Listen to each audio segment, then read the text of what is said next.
தென்காசி மாவட்டத்தில் உள்ள கடையம் கீழமாதாபுரத்தில் அமைந்துள்ள எவர்கிரீன் ஐடியில் பாவேலாமல் கல்வி குடும்பத்தின் நிறுவன தலைவரை நேர்காண்பதில் பெருமிக மகிழ்ச்சி கொள்கிறேன்.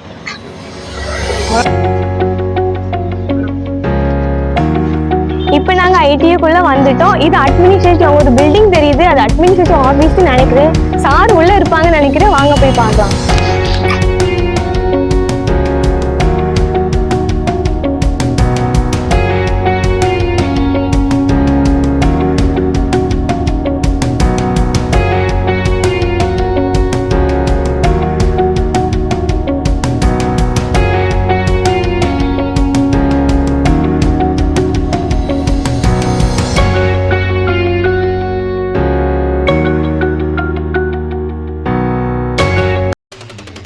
சாரோட ஆபீஸ்ன்னு நினைக்கிறேன். சார் உள்ளதான் இருப்பாங்க போல. வாங்க போய் பார்க்கலாம்.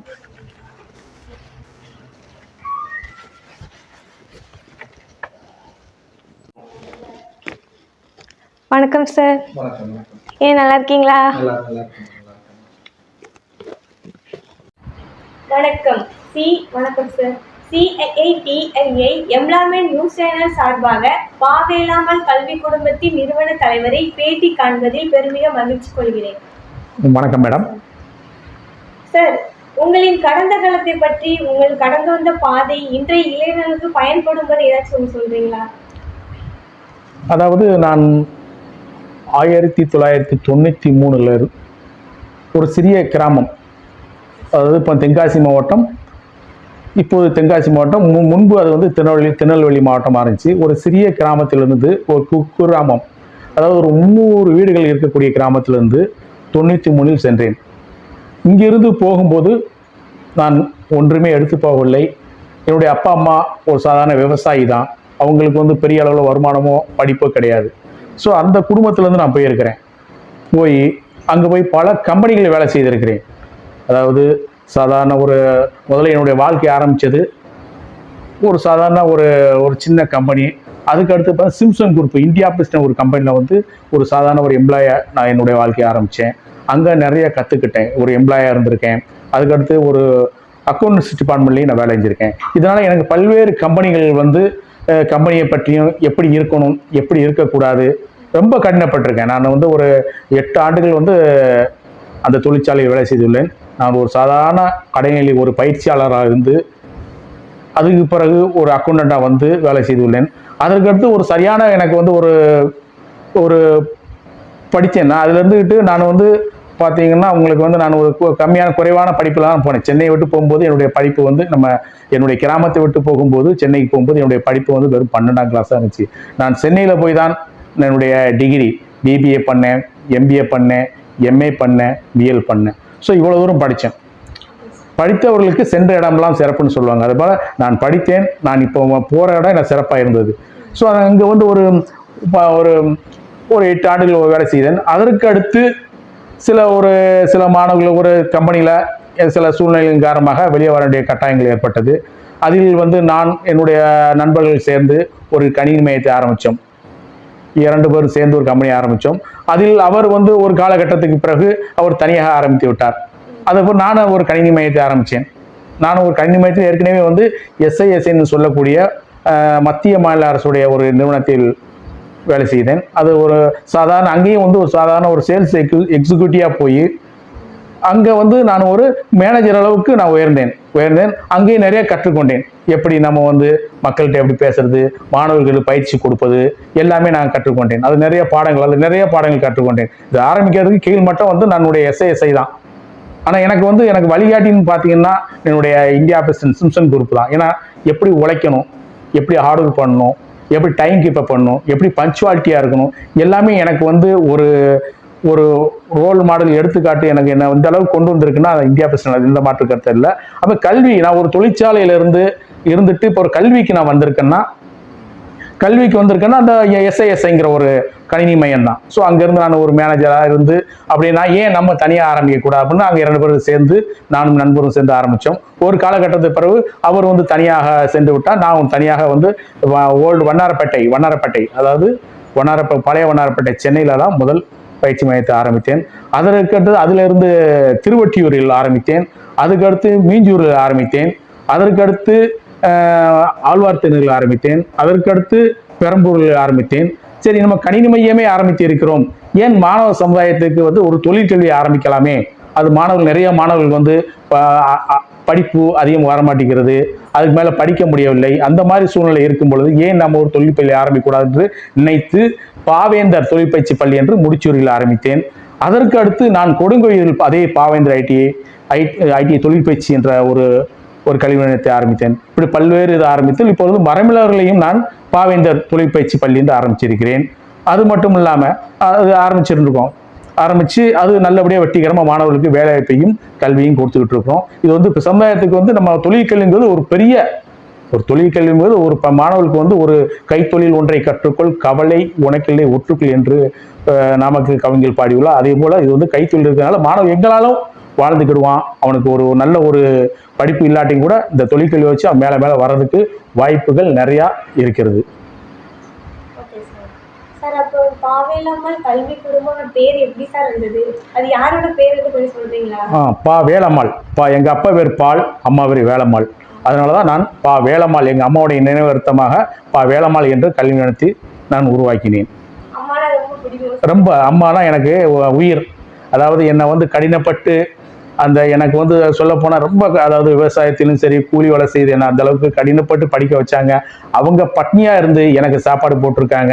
நான் அவங்கள வீட்டில் நான் ஏங்கிய காலங்கள்லாம் உண்டு. அதாவது காலையில் எழுந்துச்சி போனாங்கன்னா நைட்டு தான் 7 மணி 8 மணி தான் வருவாங்க. ஸோ அந்த மாதிரி கடினப்பட்டு எனக்கு வந்து என்னை படிக்க வச்சாங்க. அவங்க கிழிஞ்சு சிலையை உடுத்தி எனக்கு நல்ல ட்ரெஸ் போட்டு அழகு பார்த்தாங்க. அவங்க 4 நாள் சாப்பாடை சாப்பிட்டு எனக்கு சுட சுட அந்த 4 மணி 5 மணிக்கு வந்து வெறும் அடுப்பில் வந்து எனக்கு ஆக்கி போட்டிருக்காங்க.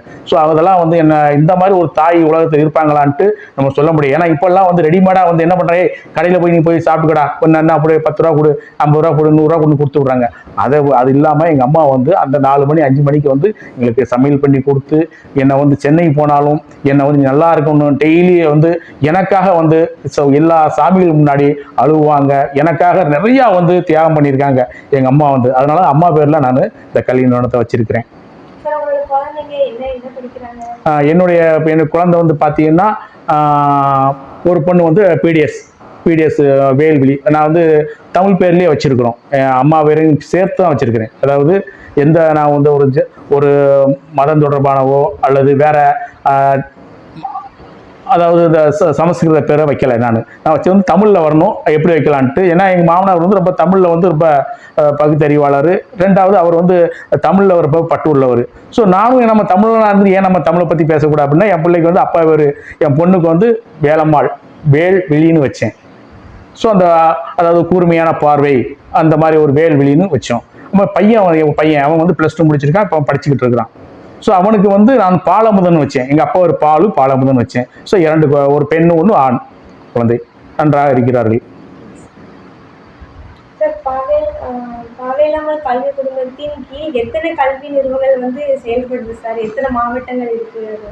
நம்ம சொல்ல போனால் 12 மாவட்டத்தில் வந்து நான் வந்து கல்வி நிறுவனத்தை நடத்தி கொண்டே இருக்கிறேன். இதில் பார்த்தீங்கன்னா நம்ம முதல்ல ஆரம்பித்தது உங்கள்கிட்ட ஏற்கனவே சொன்னது தான், TNIT computer training institute, old Washermanpet Chennai. அதே மாதிரி பார்த்தீங்கன்னா உங்களுக்கு திருவொற்றியூர், பெரம்பூர், ஆழ்வார்த்திணறு, கொடுங்கையூர், தாம்பரம், இப்படி வந்து ஒரு 12 கல்வி நிறுவனங்கள் இருக்குது. அதே மாதிரி பார்த்தீங்கன்னா இப்போ தென்காசி மாவட்டத்தில் வந்து 2017 வந்து ஒரு வாய்ப்பு கிடைச்சது. எவர்கிரீன் ஐடிஐ வந்து நம்ம விலைக்கு வாங்கக்கூடிய ஒரு வாய்ப்பு கிடைச்சது. ஒரு நாள் நான் சென்னையில் ஒரு 12 இடத்துல நடத்திக்கிட்டு இருந்தேன். இப்போ அந்த வாய்ப்பு வந்து இங்கே ஒரு வாய்ப்பு கிடைச்சது. அதாவது தென்காசி மாவட்டம் கீழமாதவரம் கடையத்தில் வந்து ஒரு வாய்ப்பு கிடைச்சது. அதை வாங்கி நம்ம 2017 நடத்திட்டு இருக்கோம். அது மட்டும் இல்லாமல் ஜெய்கூர் ஐடிஐயும் நாங்கள் தான் நடத்துகிறோம். எங்களுடைய மேனேஜ்மெண்ட் தான் திவான் ஐடிஐ வந்து பார்த்தீங்கன்னா ஆலங்குளம் பக்கத்தில் மாராந்தை, ஜெய்கூர் ஐடிஐ சுரண்டை. ஸோ இந்த மாதிரி இடத்துல நாங்கள் பண்ணிட்டு இருக்கோம். அது மட்டும் இல்லாமல் நம்ம திறன் பயிற்சி ஸ்கில் ட்ரைனிங் வந்து மத்திய மாநில அரசோட இணைஞ்சு திறன் பயிற்சி கொடுத்து அவங்களுக்கு நாங்கள் வேலை வாய்ப்பு நிறையா பண்ணி கொடுத்துட்டு இருக்கோம். சக்ஸஸ்ஃபுல்லாக பண்ணுறோம். தமிழ்நாட்டில் வந்து நம்ம சொல்லணும்னா வந்து ஒரு ஐடிஐயில் வந்து நடத்துகிறவங்க வந்து ஒரு ஸ்கில் ட்ரைனிங்காக சரி மற்ற ட்ரைனிங் வந்து சக்ஸஸ்ஃபுல்லாக யாரும் நடத்த கிடையாது. நான் பெருமை கொள்கிறேன், நான் சக்ஸஸ்ஃபுல்லாக நடத்திட்டு இருக்கேன். அது எல்லாத்துக்குமே வந்து தெரியும். தமிழ்நாட்டில் இருக்க என்னை போன்றவர்களுக்கு எல்லாமே தெரியும். ஐடிஐ பற்றி நல்லா சொன்னீங்க. அப்புறம் இந்த ஐடிஐல எத்தனை வருஷம் எத்தனை ஆண்டு நடைபெற்று இருக்கு? அப்புறம் மற்ற ஐடிஐயோட கம்பேர் பண்ணும்போது உங்கள் ஐடிஐயோட சிறப்பு அம்சங்களை பற்றி கொஞ்சம் சொல்லுங்களேன். பார்த்தீங்கன்னா இப்போ எங்களுடைய கல்வியை வந்து பார்த்தா அது 1996 இதுவரைக்கும் 26-27 ஆண்டுகாலமாக வந்து கணினி பயிற்சி, ஐடி பயிற்சி வந்து வெற்றிகரமாக நாங்கள் நடத்திட்டு இருக்கோம். வெற்றிகரம்னு சொல்வதை விட வேலைவாய்ப்போட வெற்றிகரமாக நடத்திட்டு இருக்கோம். எங்களுடைய மோட்டோ வந்து ஒழுக்கம் விழுப்பம் தரலாம், ஒழுக்க உயிர் நம்ம முதல்ல நாங்கள் ஒழுக்கத்தில் தான் மாணவர்களுக்கு அறிவுறுத்துறோம். அது பிறகு தான் ரெண்டாவது படிப்பு ரெண்டாவது. அது மாதிரி மற்ற ஐடிக்கு என்ன டிஃப்ரெண்ட் பார்த்தீங்கன்னா, இப்போ எங்கள் ஐடியில் வந்து பார்த்தீங்கன்னா உங்களுக்கு வெறும் ஒரு தியரி நம்ம அதை பாடம் நடத்துகிறாங்க, ப்ராக்டிக்கல் பண்ணுறாங்க. அது மட்டும் இல்லாமல் பல்வேறு அவங்களுக்கு ஒரு விளையாட்டு போட்டி வைக்கிறோம். இந்த மாதிரி கம்ப்யூட்டர் கணினி பயிற்சி கொடுக்குறோம். அதை ஸ்போர்ட்ஸ் ஆக்டிவிட்டி நிறையா பண்ணுறோம். ஸ்போர்ட்ஸ் ஆக்டிவிட்டிஸ் நிறையா பண்ணுறோம். கணினி பயிற்சி கொடுக்குறோம். நேர்முக தேர்வில் எப்படி வெற்றி பெறுறது அந்த மாதிரி கொடுக்குறோம். நிறையா அரசாங்க வேலைவாய்ப்பு என்னென்ன வேலைவாய்ப்பு இருக்குது அதை பற்றி சொல்கிறோம். தனியார் வேலைவாய்ப்புகள் எங்கே இருக்குது, அதே மாதிரி அரசு வேலைவாய்ப்பு எங்கெல்லாம் இருக்குது அது ஒரு குரூப்பே வச்சுருக்கோம். குரூப் வச்சு அதில் வந்து பையன்களுக்கு வந்து டெய்லி வந்து என்னென்ன அரசு வேலைவாய்ப்பு இருக்குன்னு அவங்களுக்கு அனுமதியும் நாங்கள் தெரிய வச்சுக்கிட்டு இருக்கோம். பல்வேறு இதெல்லாம் பார்த்தீங்கன்னா அவங்களுக்கு வந்து காலையில் வந்து ஒழுக்கத்தை தான் நாங்கள் வந்து மெயினாக வந்து அவனுக்கு வந்து ஒழுக்கத்தை தான் சொல்லிக் கொடுப்போம்.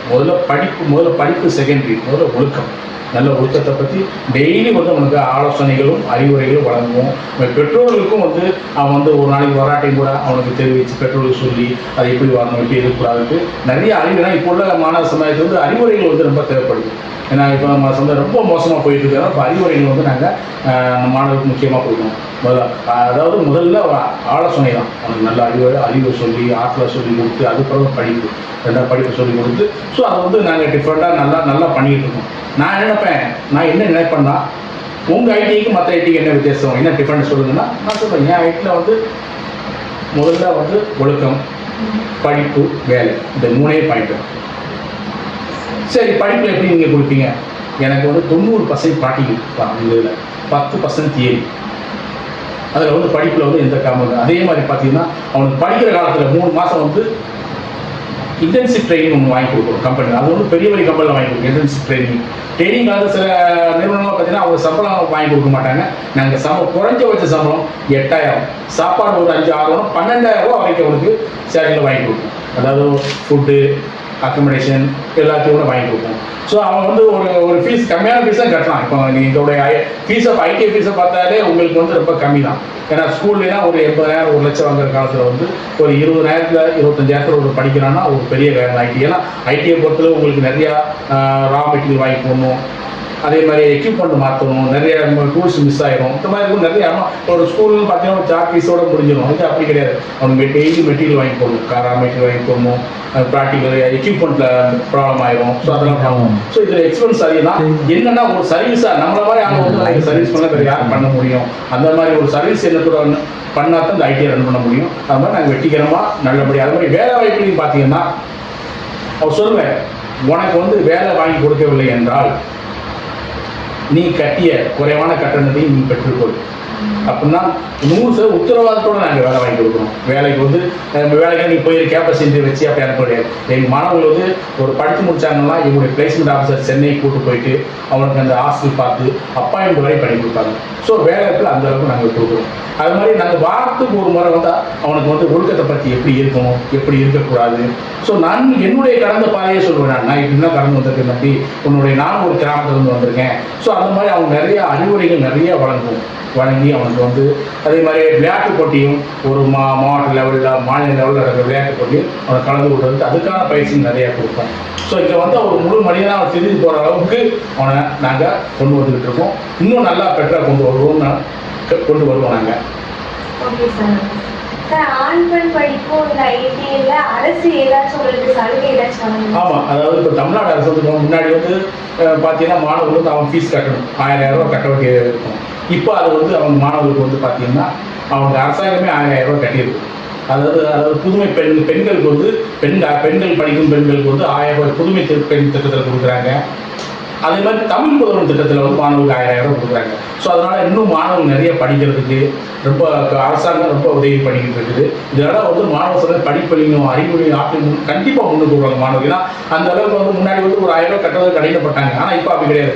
புதுமை பெண் திட்டத்தில் பெண்களுக்கும் தமிழ் புதல் திட்டத்தில் ஆண்களுக்கும் வந்து இந்த 1000 உதவி கொடுத்ததுனால மாணவர்களுக்கு வந்து இன்னும் நிறைய மாணவர்கள் படிப்பதற்கு ஒரு நல்ல வாய்ப்பாக இது அமையுது. சார் அப்புறம் ஒரு சின்ன கேள்வி, ஏன் இவ்வளோ இடவசதி கட்டண வசதி இருக்கும் இந்த பள்ளி கதவு இதே மாதிரிலாம் ஆரம்பிச்சுக்கலாமே சார்? அது ஒரு நல்ல கேள்வி, சரியான கேள்வி தான். ஸோ எனக்கு என்னமோ தெரியல, அதாவது ஒவ்வொருத்தரும் ஒரு அடிக்டாக இருக்கும். பணம் வந்து நீங்கள் சொன்ன மாதிரி நீங்கள் சொன்ன நல்ல இடவசதி இருக்குது, நல்ல இன்ஃப்ரா எல்லாமே நல்லா இருக்குது, கண்டிப்பாக நம்ம ஆரம்பிக்கலாம். ஆனால் எனக்கு வந்து இந்த ஐடியை வந்து இந்த சமுதாயம் வந்து ரொம்ப மோசமாக போயிட்டுருக்கு. ஏன்னா வந்து நிறைய படிப்பு சதவீதங்கள் ரொம்ப ரொம்ப குறைஞ்சிக்கிட்டு இருக்கு. அப்படி இருக்கும்போது இவனை வந்து ஒரு டிகிரி டிப்ளமோ ஏதோ ஒரு படித்தவங்க அந்த அளவுக்கு வேலை வாய்ப்பு இல்லை. வேலைவாய்ப்புகள் ஒரு ஆர்ட்ஸ் அண்ட் சயின்ஸ் படிச்சு ஒரு பள்ளிக்கூடம்னு பார்த்தோன்னா கூட அதில் வந்து இவன் வந்து ஒரு 12 கிளாஸ் படித்து அதுக்கடுத்து 3 வருஷம் டிகிரி படித்து அதுக்கடுத்து வேலைக்கு போனால் அவனுக்கு அதை கடக்க முடியல. அதனால் என்ன நிறைய பேர் என்ன பண்ணுறான், 10ஓட நிறுத்திடுறான், 8க்கு மேலே படிக்க முடியாமல் ஆயிடுறான், சில பேர் ஃபெயில் ஆயிடுறான். இந்த மாதிரி மாணவர் ட்ராப் அவுட் வந்து பார்த்தீங்கன்னா ஒரு ஒரு ஒரு 40% மேலே இருக்குது. இப்போ வந்து பார்த்தீங்கன்னா ஒரு 40% மேலே இந்த மாதிரி மேற்படிப்பு கன்னியூ பண்ண முடியாமலும் அதுக்கு மேலே அவனுக்கு படிப்பு ஏற மாட்டேங்குது. ஏன்னா இப்போ சமுதாயம் வந்து இந்த போதைப் பொருள் அது நிறைய வந்து அவனை இந்த செல்லு அதுன்னு வந்து அவனை அப்சர்வ் பண்ண முடியல, அவனால் வந்து ஒருநிலைப்படுத்த முடியல மனநிலையை. அப்படி மாணவர்களுக்கு வந்து நம்ம சமுதாயத்துக்கு என்ன பண்ணலாம் அப்படின்னு நினைச்சா தொழில்களையே ஆரம்பிச்சேன். இந்த தொழில்கள் படிச்சா, அதாவது நான் முதல்ல ஏற்கனவே சொன்னதான், கைத்தொழில் ஒன்றை கற்றுக்கொள் கவலை உனக்குள்ளே உற்றுக்கொள். ஸோ அந்த கைத்தொழில் கற்றுக்கிடும் போது ஒரு எலக்ட்ரிஷியனாவோ, ஒரு ஏசி மெக்கானிக்காவோ, ஒரு ஃபிட்டராகவோ, ஒரு பிளம்பராகவோ அந்த படிக்கும்போது அவன் யாரையும் டிஃபன் பண்ணி இருக்கணும்னு அவசியம் கிடையாது. அழகா வந்து ஒரு கம்பெனியில் வேலைக்கு போனாலும் மினிமம் சம்பளம் ஒரு 14,000 ரூபா 15,000 கொடுக்குறாங்க. 3 நாள் சாப்பாடு தங்கு இடத்தோட நாங்கள் வந்து வேலை வாய்ப்பு நிறைய வாங்கி கொடுத்துட்டு இருக்கோம். ஸோ அது மாதிரி அவனுக்கு வேலை வாய்ப்பு உடனே கிடைச்சிருது. அது இல்லை நான் சொந்தமாக ஊரில் பண்ணணும்னா ஒரு எலக்ட்ரிஷியன் சாதாரண ஒரு டெஸ்டர் இருந்தால் போதும், ஒரு எலக்ட்ரிஷியன் அவன் வந்து இன்னைக்கு ஒரு 1,500 2,000 சம்பாதிப்பான். ஸோ அந்த மாதிரி வாய்ப்புகள் வந்து தொழில்கள் இருக்குது. அது மாதிரி எந்த படிப்புலையும் வந்து எந்த படிப்புலையும் இப்போ ஆர்ட்ஸ் அண்ட் சயின்ஸ் எல்லாம் பார்த்தீங்கன்னா படிச்சுக்கலாம், அவன் என்ன தொழில் கற்றுக்கிருக்கான், தொழில்கள் என்ன தெரியும் அவனுக்கு. இப்போ இதெல்லாம் பார்த்தீங்கன்னா ஒரு எலக்ட்ரிஷியனாக நாங்கள் உருவாக்கி கொடுக்குறோம், ஒரு மெக்கானிக்னா ஒரு கார் மெக்கானிக்காகவும் ஒரு பைக் மெக்கானிக்காகவும் உருவாக்கி கொடுக்குறோம். அதே மாதிரி பார்த்தீங்கன்னா ஒரு ஃபிட்டர் ஒரு மிஷின் எப்படி ஓட்டுறது, ஸோ அதெல்லாம் சொல்லி கொடுத்துட்ருக்கோம். ஒரு ஏசி எப்படி ரிப்பேர் பண்ணுறது, அந்த மாதிரி பயிற்சி கொடுக்கும்போது அவன் சொந்த தொழில் கற்றுக்கிறான். தொழிலில் வந்து அவன் வந்து மேலும் மேலும் வரதுக்கு வாய்ப்பு நிறையா இருக்குது. எங்கல்ல உலகம் ஃபுல்லாக எங்களாலும் போகலாம் ஏன்னா தொழில் கற்றுக்கிட்டா. ஸோ அந்த வாய்ப்பு அதுக்காக தான் வந்து நான் வந்து ஒரு பள்ளினா வேண்டாம், எல்லாருமே ஒரு மணி மைண்ட்லேயே அதாவது பணம் சம்பாதிக்க எண்ணத்தோட போயிட்டா இந்த மாதிரி 40% மாணவர்கள் வந்து அடுத்த நிலைக்கு போக முடியல. ஏன்னா இவன் போக முடியல, என்ன பண்ணுவான், 4 திருடுறது, கொள்ளையடிக்கிறது, கொலை பண்ணுறது, இந்த மாதிரி சூழ்நிலையில் தள்ளப்படுவாங்க மாணவ சமுதாயம். ஸோ அதை வந்து நான் கருத்தில் கொண்டு தான் நம்ம இதை வந்து நம்ம ஐடியை தான் நடத்தணும், இந்த மாணவர்களை நம்ம உருவாக்கணும். அதை வந்து உருவாக்க நிறைய பேர் இருக்காங்க, சம்பாதிக்க நிறைய பேர் இருக்காங்க. இந்த மாதிரி தொழில் கல்வியை பண்ணும்போது அவருடைய மாணவ சமுதாயத்துக்கு நம்ம பெரிய தொண்டாட்டிட்டு இருக்கோம். அதில் எந்த மாற்று கருத்து கிடையாது. அது எனக்கு ரொம்ப மன நிறைவாக இருக்குது. அதனால நான் தொழில் கல்வியிலேயே வந்து கன்டினியூ பண்ணிட்டு இருக்கேன். சார் கடந்த ஆண்டு எவர்கிரீன் நர்சிங் சமுதாய கல்லூரியில் வந்து ஆரம்பிக்கப்பட்டது அப்படின்னு சொன்னீங்க இல்லையா, அதை நோக்கம் என்ன சார், அதை போல் வேலை வாய்ப்பு எங்கெல்லாம் உருவாக்கி கொடுப்பீங்க, அதை பற்றி சொல்றீங்களா? ஆமாம், அதாவது கொரோனா காலகட்டத்தில் வந்து நானும் வந்து சென்னையில் வந்து ஒரு வருஷத்துக்கு மேலே நான் ஒர்க் பண்ணியிருக்கேன்.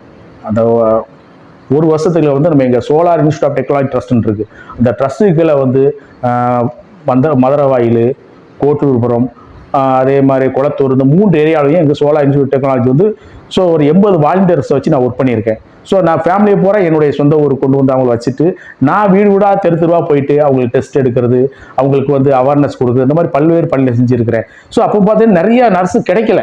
ஏன்னா எல்லாமே வந்து சாதாரண 10th +2 தான் போய் வந்து அந்த ஃபீல்டுக்குள்ளே வராங்க. ஸோ அவங்களுக்கு அந்த அளவுக்கு வந்து ஒரு நர்சிங் படித்தவங்களுக்கு அளவுக்கு வந்து அவங்களால ஒரு செக் பண்ணுறதோ அல்லது அவங்கள்ட்ட கேட்குறதோ அவங்க என்ன பண்ண அந்த தெரியல. ஸோ ஏன் நம்ம வந்து இந்த மாதிரி அதே மாதிரி பார்த்தீங்கன்னா நோய்கள் நிறைய பெருகிட்டு இருக்குது.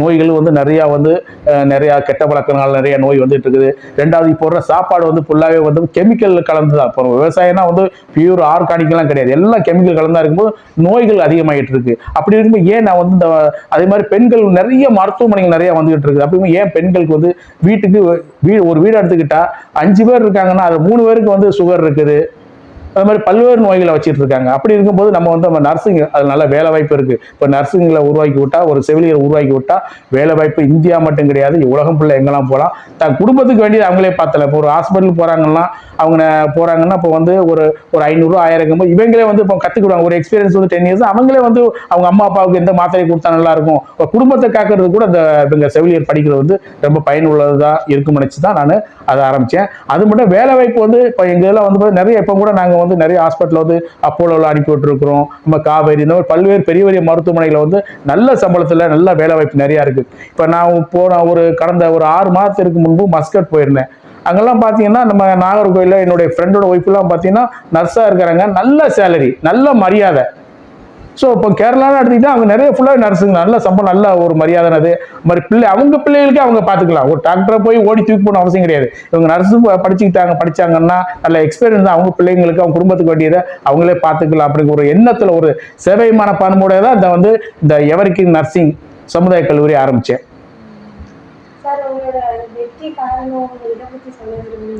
வெற்றி காரணம் எதை சொல்றது,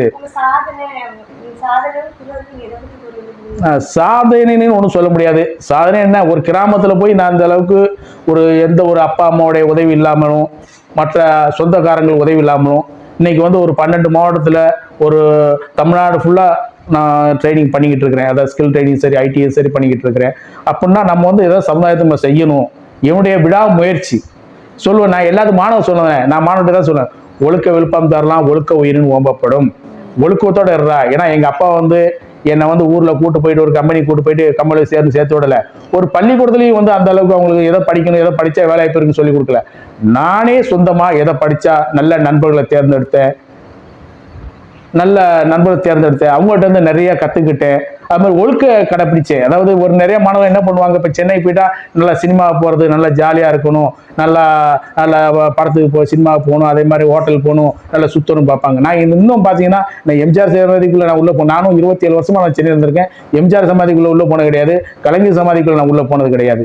நேரத்தை நான் அவ்வளோ பேசுறேன், நேரத்தை வந்து ரொம்ப கடைப்பிடிச்சிருக்கேன். இங்கே போயிட்டு நான் அவ்வளோ டிகிரி படிச்சிருக்கேன். காரணம் வந்து நான் வந்து வாழ்க்கையில் சாதிக்கணும். நம்ம அம்மா அப்பாலாம் வந்து ஒரு கூலி வேலை செஞ்சவங்க. ஸோ அவங்க கண்ணு போட நம்ம நல்லா சாதிக்கணும், சொந்த காலத்து முறை சாதிக்கணும், சமுதாயத்தை செய்யணும் அப்படிங்கிற எண்ணத்தை தான் வந்து நான் வந்து விதைச்சேன். அது மாதிரி கடினப்பட்டேன், கஷ்டப்பட்டேன். இன்னைக்கு அதை வந்து ஓரளவு நல்லபடியாக கொண்டு போயிட்டு இருக்கேன். இன்னும் நிறைய நல்லா கொண்டு போகணும், சமுதாயத்தை நிறையா வந்து தொண்டாற்றணும்னு நினைச்சிட்டு இருக்கேன். கண்டிப்பாக நல்லபடியாக பண்ணுவேன்னு நினைக்கிறேன். கல்வி நிறுவனத்துல வந்து எத்தனை கம்பெனிகள் வந்து பணிபுரியுங்க சார்? இப்போ ஒரு ஒப்பந்தம் செய்வீங்களா? எங்களுடைய எத்தனை கம்பெனி ஒப்பந்தம் புரிந்துணர்வு இது வரைக்கும் பார்த்தீங்கன்னா 500 கம்பெனிக்கு மேலே வந்து புரிந்துணர்வு ஒப்பந்தம் செய்திருக்கிறேன். அதை மாதிரி நான் ஒரு இதாக சொல்லுவேன், என்ன திமுறாவோட சொல்லுவேன், தமிழ்நாட்டில் வந்து ஒரு பாலிடெக்னிக்காக சரி, ஒரு இன்ஜினியரிங் காலேஜ் சரி, ஒரு ஐடி, இவ்வளோ கம்பெனிகளும் புரிந்துணர்வு ஒப்பந்தம் செய்யவில்லை. நான் வந்து 500க்கும் மேற்பட்ட கம்பெனிகள் புரிந்துணர்வு ஒப்பந்தம் செஞ்சுட்டு இருக்கிறேன். எந்த கம்பெனி வேணாலும் கூட எங்கிட்ட தான் கேட்பாங்க, சார் வந்து உங்கள் இதில் எங்கள் பசங்களை அனுப்புங்க அப்படின்னு கேட்பாங்க. நான் அங்கே மட்டும் இல்லை, அதாவது என்னுடைய மாணவர்களுக்கு மட்டும் வேலை வாய்ப்பு வாங்கி கொடுக்கல, எல்லா கல்லூரி மாணவர்களுக்கும் அவங்களுடைய டேட்டாஸை வாங்கி பேசி வேலை வாய்ப்பு வாங்கி கொடுக்குறேன். ஐடிஐ மாணவர்களுக்கு அவங்களுடைய அந்தந்த ஐடியில் பேசி டேட்டாஸை வச்சு வேலை வாங்கி கொடுத்துட்டு இருக்கிறேன். ஸோ இது மாதிரி கம்பெனிலாம் பார்த்தீங்கன்னா ஆக்சுவல் பெரிய நிறுவனம், எங்கெல்லாம் அவங்களும் புரிந்துணர்வு போட்டிருக்காங்க. அசோக் லைலண்ட் புரிந்துணர்வு ஒப்பந்தம் போட்டிருக்காங்க, ராயல் என்ஃபீல்டு புரிந்துணர்வு ஒப்பந்தம். அது மாதிரி எங்களுக்கு சொல்ல போனால் நோவராஸ், இந்த மாதிரி பெரிய பெரிய கம்பெனி, லிமிடெட் கம்பெனியில் வந்து எங்களுக்கு புரிந்துணர்வு ஒப்பந்தம் போட்டிருக்காங்க. ஏன்னா எங்களுக்குன்னு ஒரு பேர் இருக்குது. ஸோ இந்த பேர் இருக்குது, அந்த இவங்க இங்கே போனால் நல்ல வேலைவாய்ப்பை உருவாக்கி கொடுப்பாங்க, இவங்ககிட்ட இருந்து ஆள் எடுக்கலாம், இவங்ககிட்ட இருந்து வர மாணவர்கள் வந்து நல்ல ஒழுக்கமாக இருப்பாங்க. ஸோ அப்படின்னு இது வரைக்கும் நாங்கள் ஒரு 26, 27 வருஷமாக வந்து இந்த பேரை வாங்கியிருக்கோம். இங்கேருந்து மாணவர்கள் எடுத்தால் நல்ல வேலைவாய்ப்பையே உருவாக்கி கொடுப்பாங்க, நல்ல மாணவர்கள் ஒழுக்கம் இருக்கும் அப்படின்னு ஒரு பேரை வந்து சமயத்தை மத்தியிலும் சரி, ஒரு கல்வி தொழிற்சாலை மத்தியிலும் சரி, நல்ல ஒரு பேரோட நாங்கள் இது வரைக்கும் கடந்து வந்துகிட்டு இருக்கிறோம்.